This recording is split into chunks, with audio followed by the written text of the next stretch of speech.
Hello and welcome back. I am so happy that you're here and welcome to everyone who's new. My name is Jennifer Regular, a soul-centered empowerment coach at Lighting the Path.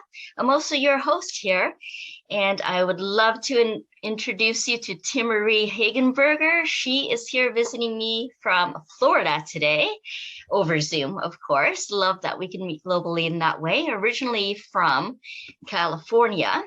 Welcome, Timmerie. It's so great to have you here. Hello, I am so honored to be with you today. Oh, it's a pleasure to have you. So let me tell the audience about you. So Timmerie Hagenberger is a plant-based registered dietitian. She's also a certified exercise physiologist with the master's degree in public health, over 20 years of experience as a nutrition professor, speaker, media personality, and author. And she also works with private clients in corporate wellness, has contributed to several cookbooks, and even published her own, The Foodie Bar Way. One meal, lots of options, everybody's happy. So Timmerie is also the founder of an incredible online membership community called the Foodie Bar Way of Life that makes loving the food and living a life that loves us back. Simple, satisfying, sustainable, and fun.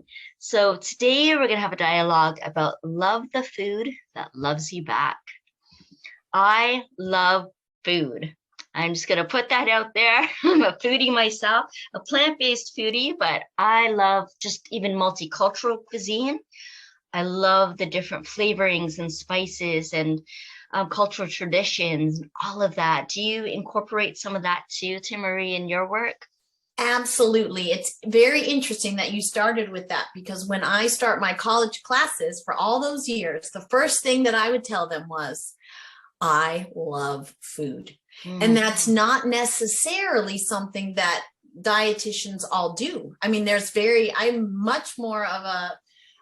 very into science. I'm a science girl. I'm a little nerd about that, but I grew up in the kitchen in an Italian family with my grandparents and my parents, and we showed love with food.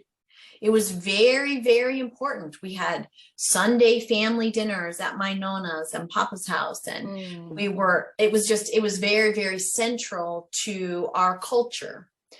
And so yes, I celebrate all of that. And that one of the challenges that we experienced, though, as a family was we had the high cholesterol, we had the high blood pressure, we had the, intestinal challenges and different issues and some diabetes. And we were told that this was genetic, that was just what we would expect to happen as we aged. But we didn't realize that the food we were showing love with didn't love us back. And so that was one of the challenges that I took on as a dietitian, and starting to really make the connections between what we were eating and how we were feeling, that I was very aware of how can I preserve the culture?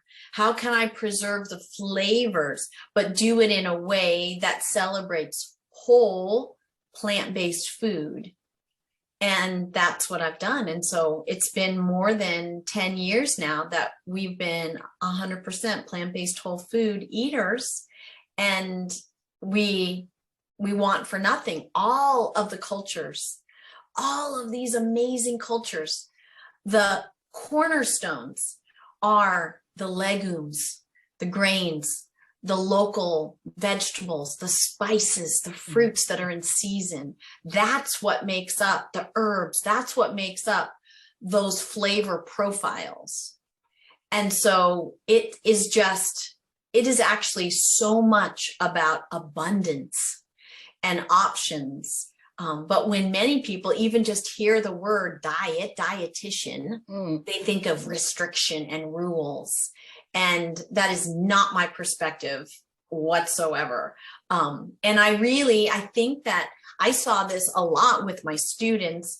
Is I taught college and I had a huge range of ages, 14 all the way through, in late 80s. Wow. And I saw a big disconnect, the younger for sure, between the food and their bodies. They weren't seeing food as nourishing and nurturing like when you think about the indigenous cultures with Mother Earth and celebrating the harvest and how that supports our own growth and our expansion mentally and, physically, our health. They didn't have that. Food was entertainment. Food was something to just numb out with. Just a bliss point, with these hyper palatable, oversweetened, oversalted foods they're not even foods. They're just food-like substances. I've heard the term frankenfood. Yes. I think that describes it so well. Frankenfood. It does because it's not anything we would recognize. There's no tree that has hot Cheetos. There's no, it's like, this doesn't equate. But they lose the connection between the fact that our cells, every single one of our trillions of cells, is made up of nothing but what we take in. So when someone says, you are what you eat, my students would laugh and say, well, I don't look like a French fry. And I said, well, not at the present moment. But if we were to look at your cells, your cell walls that have carbohydrate, protein, lipids, vitamin, all the different components, minerals, all these components, they came from the food you're eating. So what quality of cell wall, what quality of cell components do you want? Do you want the ones that are made with food from the service station that's been packaged? Or do you want food that's alive from the earth? That's rich in phytonutrients and the natural protection and supporting our immune system. And then they kind of, when I was eating better, it makes it easier to eliminate waste. So many people are constipated. And, as a dietitian, I'll tell you right now, I have no problem talking about bodily functions, right? That's what we do. We need our body to function. We do need our body to function. And everybody talks about the food, but they don't talk about what happens after, right? Yeah. But that is so critical because when we think about our body is so amazing that it can discard what we don't want, what we don't need in our bodies, but we have to have a way for it to get out. And so when people eat super low fiber, heavily processed food, and really, Jennifer, you don't even hardly have to chew that food. You just stick it in your mouth and it just kind of vanishes. Some of these are so processed, you don't even develop jaw muscles. Really? I mean, some of these snacks and things, they just disintegrate. It's not like you're chomping on a carrot or a piece of broccoli where you're really interacting with the food and it just kind of mushes. Well, what happens is that really critical gut microbiome, the gut microbiota that helps our neurotransmitters form and supports our mental status and our moods, they starve when they don't have fiber. And that food sits in, or not food anymore, the chemicals and all the toxins your body's trying to expel just sit in there. And they interact with the walls in our colon, those cells in the wall. And no wonder we have so much colon cancer. No wonder we have so much breast cancer, because we reabsorb those toxins if we don't move things through our body on a regular basis. And do you see a correlation too about the way we digest food and how we digest life? Most definitely. Anything that we consume, right? Absolutely. Because when you think about when you swallow something, it's like, ooh, that was greasy, or I don't feel so good. But you kind of think, oh, out of mind. Yeah, it's gone now. It's not gone. It's in your body. When we consume high fat, greasy food, that fat actually stays in your blood. It's called lipemia, and it stays in your blood for hours until the liver is able to pull it out. Oh. And if you're eating this meal after meal, because a lot of people are doing, you know, a high fat breakfast, eggs and sausage and bacon and all that, and then lunch it's a burger with maybe cheese and French fries and a milkshake, and then dinner it's pizza and then ice cream later. You're basically keeping your blood fatty, and you can actually do a blood draw. I've seen blood draws where the blood comes out pink. They're pink. There's so much fat, and that you'll just see the vial, and the fat will rise to the top like glue. Oh my gosh. And I have students who've worked in blood banks where they do the blood donation, and the fat gets so entangled in the machine that they have to take everything off, and they can't use the blood, and they have to clean everything and start with a new kit and do, I mean, but what happens is it slows the flow of blood cells, and the blood cells are what carry oxygen, and that's our life. So if we can't get oxygen to our brain, to our cells, then we struggle in everything, in every single thing that we do. So the idea that you would eat something like a regret meal, you know, this kind of idea where just, I'm eating a cheat meal or an oops meal or a regret meal. Not only are you taking in the emotion around that, but you're also physically taking in the chemicals that are in there. And then your body has to figure out what to do with it. And if you don't have, to go back to what I was saying, if you don't have a lot of fiber, it can't even leave your body. You can't even get rid of it. Your body's like, please let me out. So that's the kind of food that doesn't love you back. No, that doesn't love you back. I mean, I have many students who only have a bowel movement every 3, 4, 5 days, some 2 weeks. Just think about how much poison is in that little body. Yes. It's accumulating in there because you're not digesting that food, or it's going over such a long period. Exactly.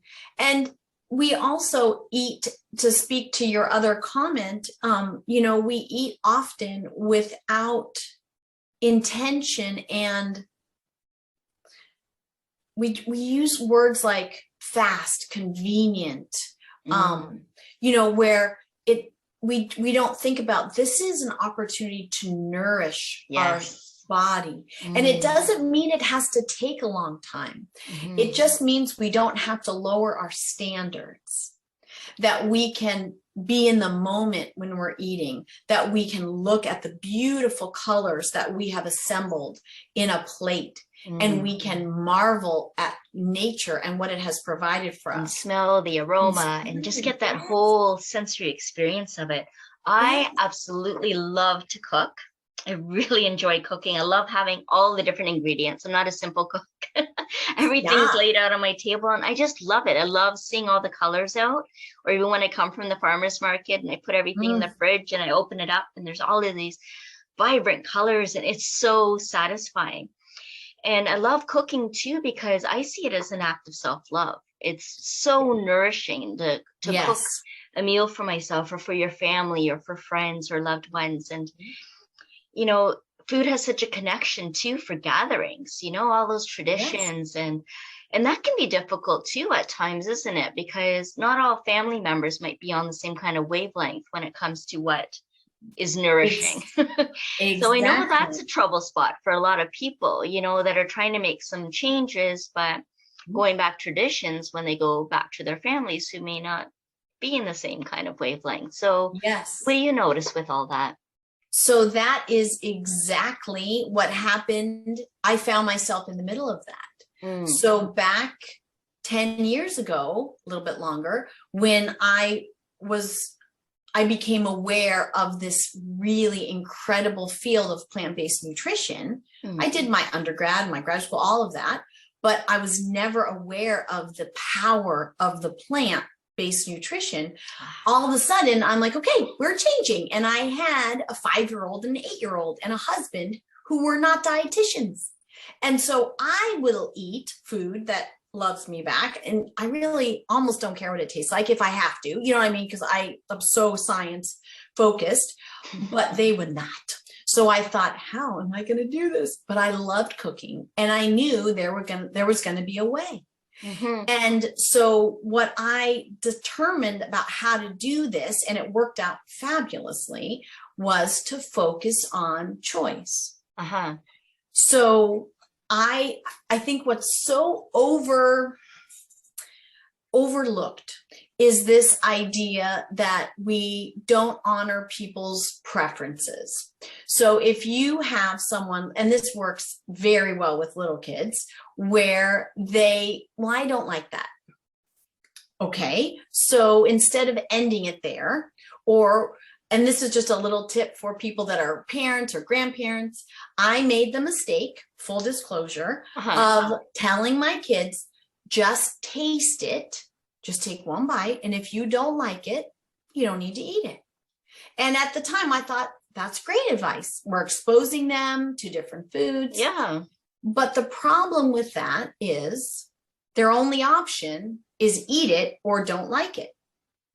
There isn't an option for, well, I just don't feel like eating right now. My head hurts, or I don't like the texture, or, what have you. It doesn't give us any information. And what you end up with is a person who says, oh, I don't like that. And you say, well, wait a second, you've never tasted it before. And they'll say, well, no, I don't like it. And you think, how's that possible? But they're trained to give that as the answer. The thought comes before they even taste it. People are even making faces before they even get it into their mouth. Yes, exactly. So the answer, another strategy would be, instead of doing that, invite them to taste and then have them describe. So we had I always tell this story because it's just in my brain always, is my niece was the picky one. And so when she came over to my house with my sister and her family, I was serving my thin crust kale pizza. That's what we were going to make. And so my sister asked me, so what about for Kate? And I said, well, what do you mean? And she said, no, it's Kate. And I said, yeah, we're having pizza. And she said, no, do you have cereal? Because that was the backup, because she just didn't. And so I said, no, we'll be fine. And she's like, okay, whatever. So the way I approach meals, and this is what's the Foodie Bar way, is I have all the options out and everybody takes the ones that they want and makes their own personalized meal. So because you put all the options out that are all good for your body, you don't have to stress. So does it matter if Uncle Joe puts olives or not on his? No, it doesn't matter. Everybody's eating pizza and everybody's happy. Yeah. And they get to make it the way they want it. And there's different options. Yeah. There's different options. So we made her pizza, she'd put these things, and then she was just kind of picking at it when it came out of the oven. And so I sat down with her, instead of her dad standing over her saying, eat this. I sat down, I said, baby girl, what's going on? And she said, I like the crispy parts, but I don't like the slimy parts. And I said, okay, you mean of the green stuff, the kale? And she said, yeah. I said, well, I could make you a whole tray of just crunchy kale chips. She said, you could do that, Aunt Tim? I said, yeah. So we took off the kale, we recooked her crust, with just a little bit of other vegetables on it. Mm-hmm. And then I made her a whole tray of kale chips. But by respecting that and finding out more, instead of just forcing her to eat something, then it brought trust back into the relationship and honor for her. Mm-hmm. And she was willing to try different things. Yeah, some exposure and experience. Exactly. Yeah. But it also helps with vocabulary. Mm. Because if all you have is, I don't like it, well, why? Is it hard on your, is it poking your tongue? Is it sour? Is it too sweet? Is it, whatever? Like, you just start to develop, and especially with kids, the vocabulary to have them experience different circumstances, because sour is not always bad, right? Mm-hmm. As an adult, we know. So it's not quality, it's just a sensory experience. Yeah. So I took this concept and I applied it this Foodie Bar way to breakfast all the way through dessert and sauces and dressings, and it's so fun because, like you said, you can be a very simple cook. And I wrote it for my students who are no time, no money, no experience in the kitchen. Sure. But I also have that's a basic bar section, and I have a raising the bar for every bar, because some, like you, see it as an artist palette and all the different mix and match options. To create. I'm more right brain than science, so I like to create with the food. Definitely. And there's a place in there for you to record what combinations you played with, what you want to do next time, because that then becomes, I really wanted this to be a legacy that everybody who does it passes along to their family and say, this is how we are doing this, because it's amazing how it brings people together. When there's passion in that too, that people feel like it's a whole energetic experience as well. Oh, yeah, it is. And it's so empowering, because even I had a good friend of mine who said, I was channeling you. She said, because the kids she had 3 kids, and they were just going crazy, and she didn't know what to do for dinner. And she thought, I'm going to make an oatmeal foodie bar, because sometimes breakfast for dinner is fun. She said, but if I would have made a big pot of oatmeal, I would have had 3 kids on the ground kicking and screaming, conniption fit. But I set it all up with the little bowls so they could add whichever fruit they wanted, made and it the fun. Cinnamon and then all of a sudden they thought they were at Disneyland. You know, I mean, it was just like, look at mine, it's so beautiful. But because it empowers people to make those choices and enjoy that process and be all together and not be pitted against one another because I like this, you don't like this, which sometimes happens even when we think, oh, I know everybody's going to love this casserole that I made. You know, you're going to have one little person that says, is there olives in there? Yeah, because you loved olives yesterday, but not in that. I don't want them in that. So, but this just doesn't do that. This focuses on options and abundance. And so it is just a gift from my heart.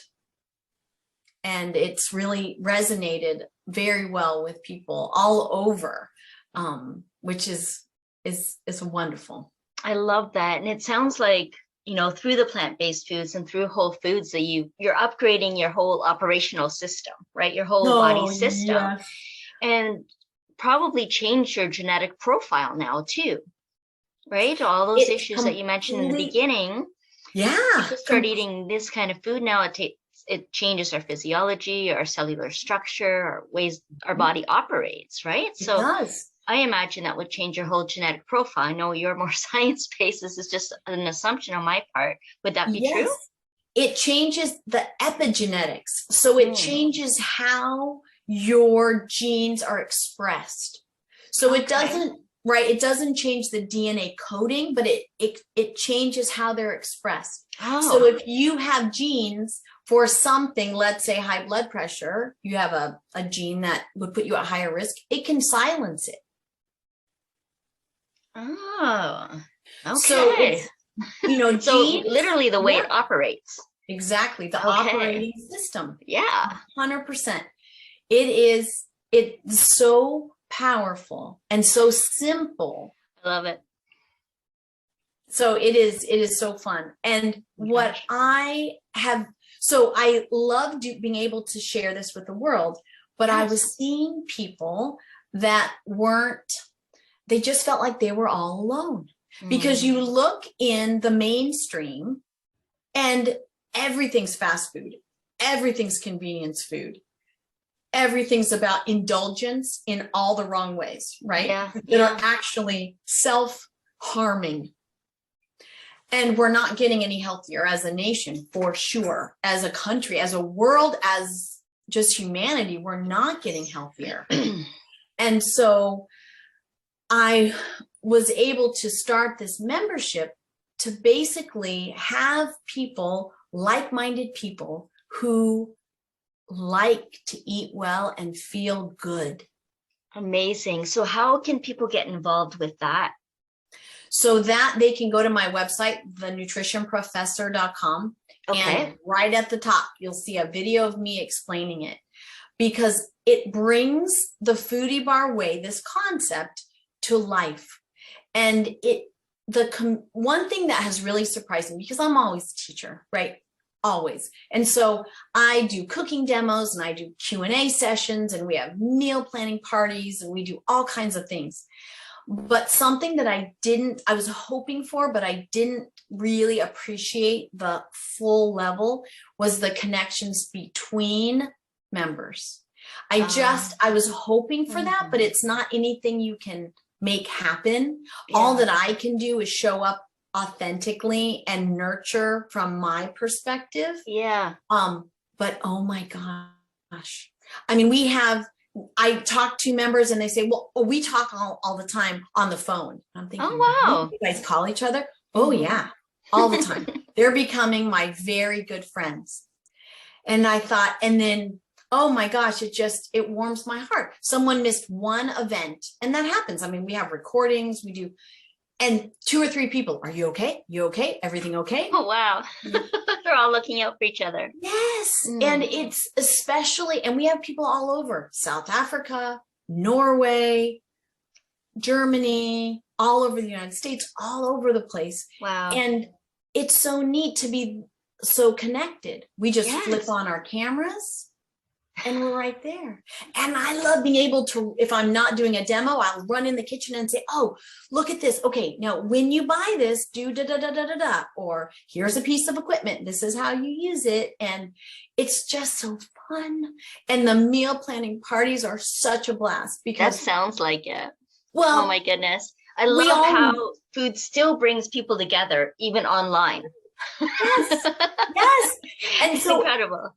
And it's fun because we are just practical. Like, it is so funny because someone will say, okay, and this is what we've been doing a lot with our meal planning parties. I say, what do you have in your fridge that is ready to go? You know, and I had someone and they said, I've got some wrinkly apples. So I said, okay. So then we had all these ideas flood in of, you could do this, you could do this, you could do this. And they said, all right, perfect. I'm going to make applesauce. Then I'm going to freeze it. So you don't have to worry about throwing away ingredients. You don't have to worry about getting bored. It's just so fun to get together. It really sounds like so much fun. And what an enlightening dialogue we've had here about food, you know, and loving it and loving how it can love you back and keep everyone happy. Yes. I so enjoyed this conversation, and your membership portal sounds amazing. So you all caught that website. I'm going to have the link for it down below as well. Timmerie, it's been such a pleasure having you here. And I know there's still so much that you can share. So I encourage you to get in touch with Timmerie, and she obviously has a lot to share. So get in touch, check out the membership. Is there anything that you want to share as kind of your parting words, Timmerie? Any kind of wisdom about food, about your life, passion? What do you want people to know? I think what's in my heart right now to share, because I do have so many things that I can say, but is that we're one decision away from taking better care of ourselves. So sometimes we feel like there's such a chasm, you know, that, it's just so hard to get back on track. And it isn't. And for the caregivers too, right? That sometimes don't even have time to eat. It's one decision. We're one decision away. So if that means one thing that I can give you actionable right this moment, especially for caregivers, but for everybody, is we want to get ourselves into the rest and digest nervous system activation. Yes. When we eat. And there's one way to do it, and it's the breath. By taking 3 calm breaths through your nose, out through your nose. Go through your nose. Yes. In through your nose, out through your nose before each meal. And if you can remember halfway through, that will be so good for your digestion. and your constitution and just everything about you. And even when we don't have a lot of time, we have to make time to breathe. Yes. I mean, that's our life force right there. If we're not breathing, we're not alive. That's right. That's right. Yeah. And we go unconscious like that. We forget to breathe, and because we're so caught up in things, but we're not really living life in that moment. No. And caregivers are just flocking to me. I mean, just because this is the nurture, like it is time for us to take care of us. Yes. Because there's no one's going to do it for us. And even if they tried, we'd be too stubborn to let them, honestly. True story. Yes. Yeah. So it's time. It's our time. And that happens in the little decisions, like taking a breath. In through the nose and out through the nose. Timmerie, thank you so much for sharing your wisdom with us today, for showing your presence, your heart, your passion. I salute you. Thank you. I bow to you. You are awesome. Keep doing the work you're doing. Thank you so much. Yeah, and thank you all of you who've been listening and watching on Wise Woman Wednesdays. We'll see you again next time. Bye for now.